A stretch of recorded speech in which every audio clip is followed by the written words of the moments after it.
Tout de suite, la destination, la direction, c'est plus français, de la Croisette. On vous retrouve, Louise Dupont, bonsoir à vous pour la 79e édition du Festival de Cannes. Et ce soir, sur le tapis rouge, il y a tout simplement la crème du cinéma français. Oui, bonsoir Anthony. En effet, c'est l'un des castings, tout simplement, les plus impressionnants de ce Festival de Cannes 2026. Isabelle Huppert, Virginie Efira, Vincent Cassel, Pierre Ninet, Adam Bessa et même Catherine Deneuve en participation exceptionnelle. Tous réunis devant la caméra du réalisateur iranien Asghar Farhadi dans Histoire parallèle. Alors il nous raconte l'histoire d'une écrivaine jouée par Isabelle Huppert. Elle est en panne d'inspiration et elle espionne ses voisins pour écrire son prochain roman jusqu'à ce que la fiction vienne percuter la réalité. Je vous propose d'abord de découvrir quelques images du film. L'autre jour, je l'ai revue.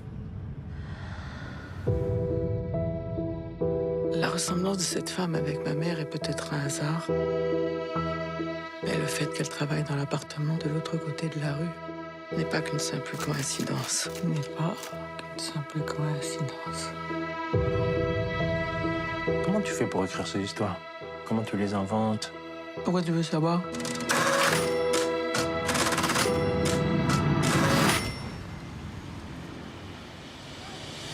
Voilà, Histoire parallèle signée du cinéaste iranien Asghar Farhadi qui avait déjà reçu 2 Oscars pour Une séparation et Le client. Il a aussi été récompensé par le Grand Prix en 2021 pour son film Un héros, c'était ici, à Cannes. Et il est donc en lice pour la Palme d'Or avec ce premier long métrage au casting 100% français. J'ai eu la chance de rencontrer Virginie Efira qui joue non pas un, mais 2 personnages dans le film. On va tout de suite l'écouter à ce propos. Alors, au tout début, je me souviens qu'Ashgar m'a dit peut-être qu'une des 2 aurait un accent. Tu te souviens, j'en avais parlé. Accent romain. J'essayais, je me disais bien que j'allais pas faire une... Enfin non, pardon, j'allais me lancer dans un truc là, j'abandonne tout de suite. Mais j'avais peur qu'on n'y croie pas trop. Donc j'étais heureuse quand on a commencé à travailler plus sur pouvoir les distinguer physiquement et dans le corps, dans une manière de bouger. Et puis donc j'avais tout un attirail à côté de cheveux, de trucs, d'une manière de bouger, de se tenir, d'être... Et voilà, sans forcément passer par l'accent, ce qui me semble être finalement un bon choix. L'autre film en compétition nous emmène, lui, sur les traces de l'écrivain prix Nobel de littérature, Thomas Mann. Oui, tout à fait. Fatherland du réalisateur polonais Paweł Pawlikowski. Alors c'est un film en noir et blanc pour raconter le retour de Thomas Mann en Allemagne. Il y retourne pour la première fois depuis la fin de la Seconde Guerre mondiale. Le film se passe en 1949 et on y retrouve notamment Sandra Hüller. Vous savez, l'actrice de Anatomie d'une chute qui avait eu la Palme d'Or. C'était ici même en 2023. Et vous terminez avec un film de genre qui s'annonce sanglant.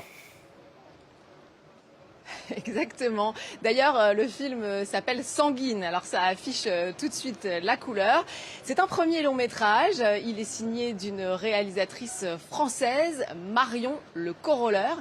Depuis quelques années, c'est vrai que le cinéma français excelle dans le film de genre d'horreur un peu gore. On pense évidemment à Titane de Julia Ducournau, Palme d'Or, mais aussi à The Substance de Coralie Farja qui avait été présentée ici sur la Croisette. Sanguine, lui, est à la frontière entre le thriller, un cauchemar hospitalier et une réflexion glaçante sur le monde du travail. Accrochez-vous, je vous propose de découvrir les toutes premières images du film. Bonjour et bienvenue chez Bloody Burger. Puis-je prendre votre commande? Bonjour et bienvenue chez Bloody Burger.